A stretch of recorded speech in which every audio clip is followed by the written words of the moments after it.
孩子流鼻涕、咳嗽、发烧，真的都是生病吗？我是护士，也是妈妈，研究科学营养超过10年。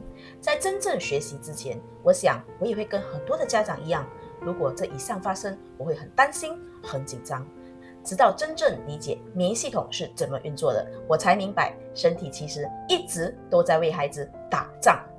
先说一说流鼻涕。当病毒从鼻子进入体内，身体会分泌鼻涕，把这些病毒冲出去。如果鼻涕没有办法流出来，就会被吞进去，所以是没有关系的，因为胃酸呢一样能够把病毒毁灭掉的。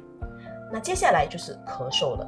从这个鼻子到我们的气管，我们上呼吸道布满了纤毛，就像一层层的过滤网。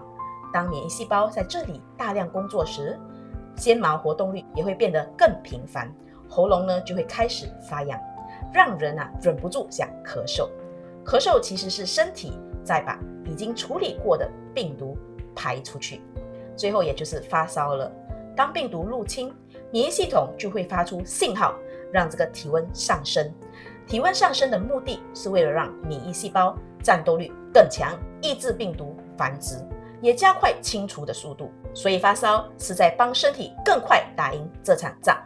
你会发现流鼻涕、咳嗽、发烧都是身体在进行一场免疫战，不是生病哦，而是身体在保护孩子。只要我们给孩子正确的照顾和支持，身体真的有能力自己过这一关。